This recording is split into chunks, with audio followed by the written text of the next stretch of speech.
The most exhausting thing in life is being insincere. This is a quote from Anne Morrow Lindbergh, and I read this recently in a book that I'm reading for my other podcast. It's called The Introvert Entrepreneur by Beth Buelow. And this quote stuck with me so much because as an introvert entrepreneur myself, I often feel very inauthentic trying to do things that I feel like I'm supposed to do or that everybody says I should do. If you've known me for a while, you know that I like should is a four-letter word for me. I do not like it and I do not use it in my business. So that's what I want to talk about with you guys this week. But before we dive into this, make sure that you like this video, subscribe to the channel if you haven't already, and ring that little notification bell so that you never miss a tutorial or upload. Okay, so I felt this quote so deeply. I started my first business a long time ago, like 20 something years ago.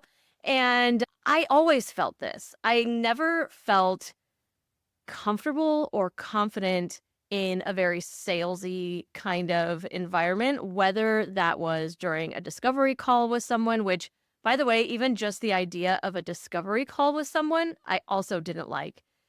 It just was very much not my personality.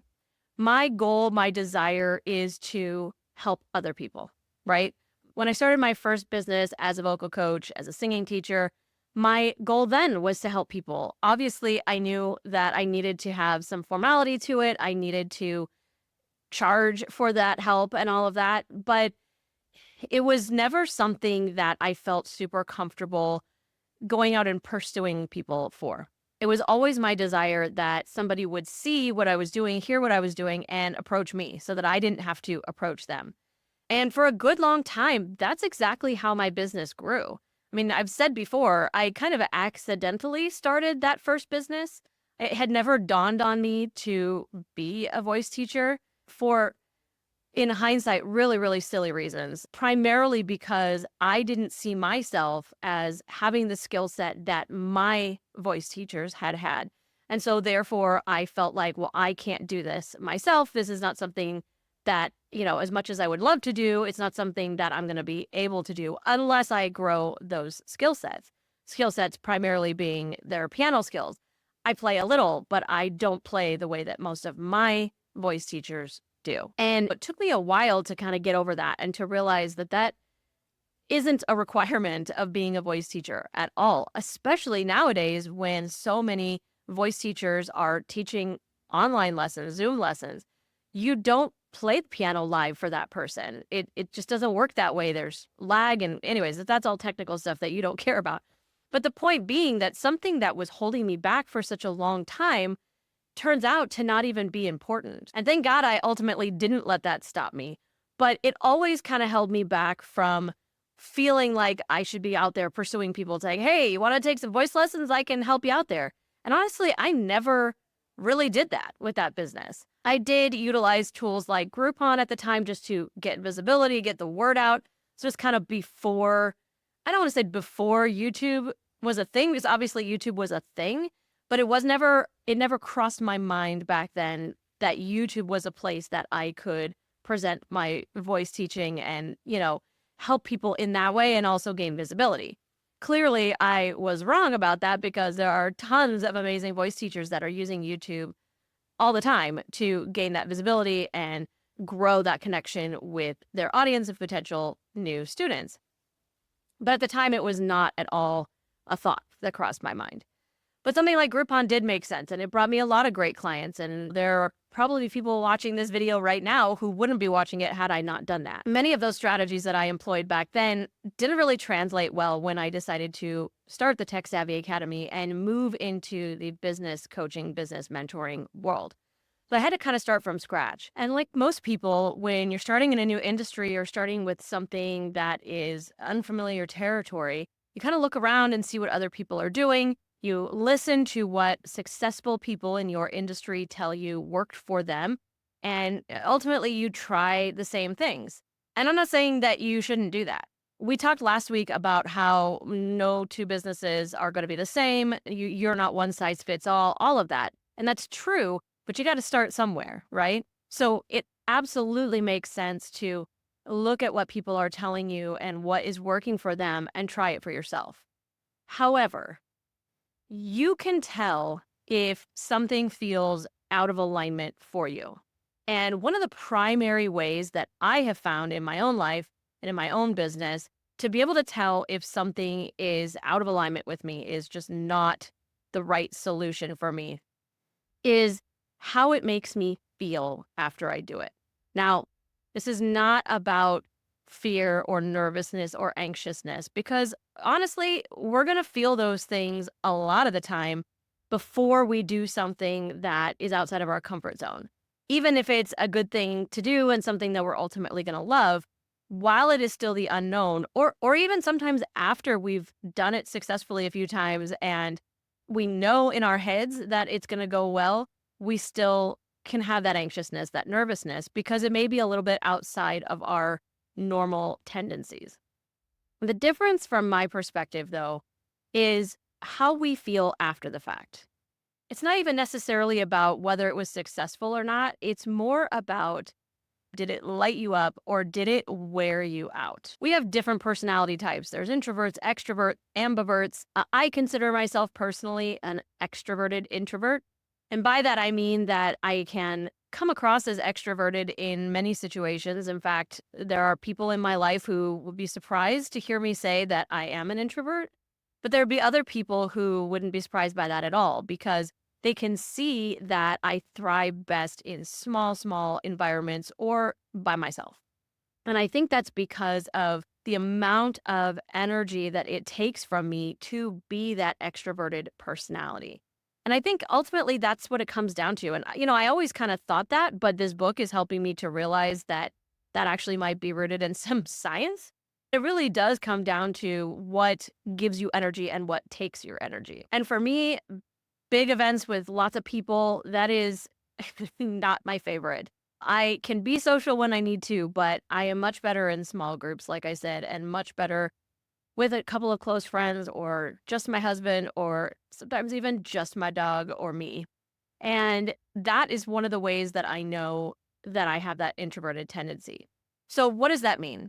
It means that when I attempt to do things like go to networking events, especially ones where I don't know anybody, not only do I have nerves and anxiety going into it, but I am exhausted after the fact.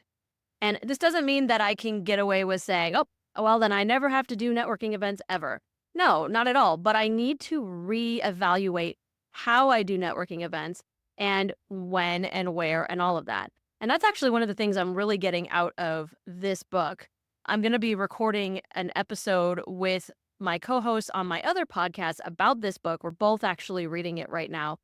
We're both introverts and we're going to be talking about this. It won't be released for a while until like next year, but I will make sure to come back when it is and link that episode to this video in case you want to go check that out. But I also highly recommend already, and I'm not even done with this book, if you are an introverted entrepreneur, I do recommend you read it because some of her perspectives on how introverts can still make use of networking and those kinds of events and actually not even just survive them, but do really well, thrive in them. It's something that is really intriguing to me. I'm almost excited to try them out.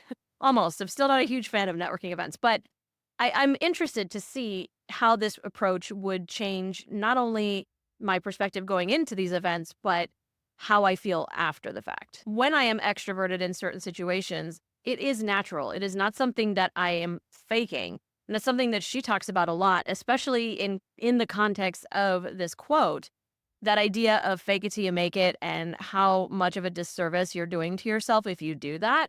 Because the reality is that even as an introvert, we have extroverted tendencies. There are natural extroversion qualities that we have, and it's learning how to tap into those in the right ways so that we don't sap ourselves of all of our energy. We are showing up genuine and authentically so that it doesn't come across as insincere and because it isn't insincere. So one of the ways that I have seen this in my own life personally and business is when it comes to cold DM sales.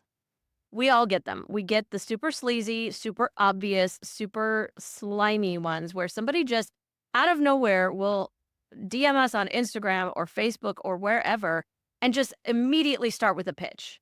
Like for me, especially because I have a YouTube channel, I get so much of the, hey, I love your channel, blah, blah, blah, blah. You're doing all these things so great, but here's what you're doing wrong and how I can fix it for you.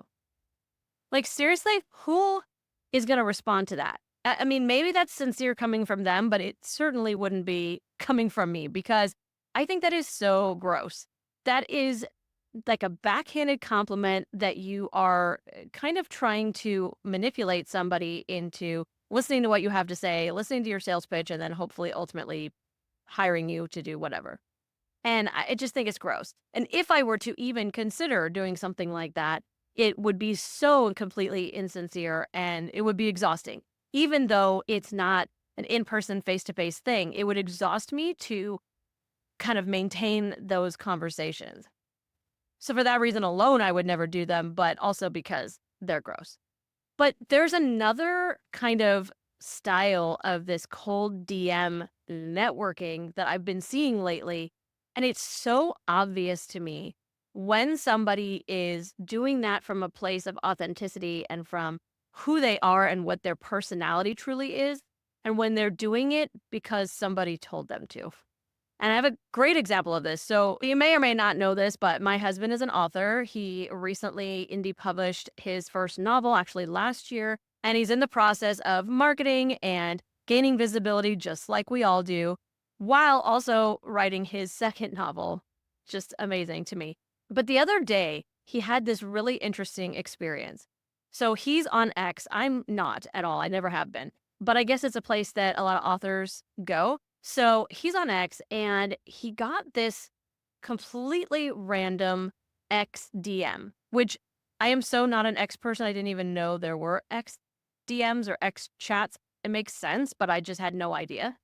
He got this DM on X from another author and it was so awkward. So awkward that he actually then went to this author's profile to see, like, is this even a legit account? Like, is this just spam or, what's going on here?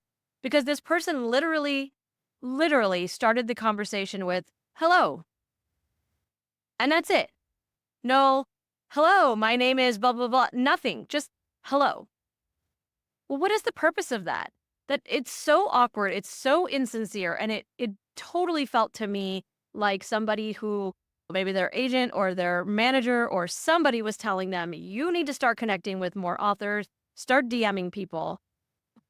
And this person was like, I have no idea what to say, like how to start an authentic conversation with a total stranger just out of the blue. It was so obvious and it felt so cringy to him as well. And to his credit, like he responded and it got a little bit of a conversation going, but ultimately it just kind of amounted to nothing. It didn't turn into any type of connection. It didn't turn into any, transfer of information or, I mean, anything. It didn't turn into anything. It lasted for maybe 20 minutes and then just abruptly stopped as abruptly as it started. What is the point of that? What is the point of that other author wasting their time and energy to do something like that when it's clearly not something that is natural to them, not something that feels right or good to them? It's a complete waste of time. And my guess is that this person is sending these messages to lots and lots of people. And that's got to be exhausting, right? Because this is not somebody showing up authentically and genuinely as who they are. So what is the purpose of that? I feel the exact same way about the super pushy and salesy posts on social media, even salesy emails in email marketing that are like that. I don't do it. You may have even noticed that my social media presence has gotten smaller and smaller, and I've clearly been honing in very specific and strategic places. So let's talk about that. How am I continuing to network without doing all of the things that completely drain my energy and feel insincere? Well, number one, you're watching it right now. YouTube is one of those places that I am able to network and gain that visibility, let people know what I'm about, what I have to offer, without it being something that feels insincere. Honestly, this is as natural to me as having a one-on-one conversation with you. And I know that that's not true for everyone. And so that's why YouTube is not right for everyone. But another way that I've been networking and actually connecting with a live other person at the same time is podcasts. Whether it be my other podcast that I co host, where we're building connection and that kind of community, hopefully, with our listeners, or just being a guest on someone else's podcast, or being on a panel for some sort of live event and things like that. These are all things that I'm doing that are more aligned with my personality, that allow me to kind of maintain my introversion and, that level of comfort while also still stepping out of my comfort zone a little bit and requiring that extroversion that I do have naturally to step into the light and let people know what I'm about. Because honestly, that's what networking is really for, right? It's for making connections, genuine connections with people, offering ways to help, learning more about how they can help you and people that you know. But ultimately, it's letting them know what you stand for, why you're here, what your business is about. And that's what I do through podcasting and YouTube. And then the last thing I do is just honestly having genuine conversations with business owners. A lot of times that comes in the form of a podcast, but sometimes it's just a conversation that I start in the comments, maybe that I allow to naturally and organically move into the DMs, not just some cold message, right? It's about starting that conversation and then letting it unfold in the way that it naturally wants to. Genuinely expressing and feeling interest for what that other person has to say and what they have to offer. And then when the opportunity presents itself, whether they ask or it just comes up organically, in that way, sharing what I offer as well. These things are all ways that I can network and have been successfully networking for a little while now to grow my visibility, to grow my community, and get to know more people without being exhausted all the time. So, what I want to know is, are you an introvert or an extrovert? What path feels the most authentic, genuine, sincere for you? What fuels your energy and what exhausts you? And how are you honoring that by growing your business in a way that feels aligned with you and your values? Let me know in the comments.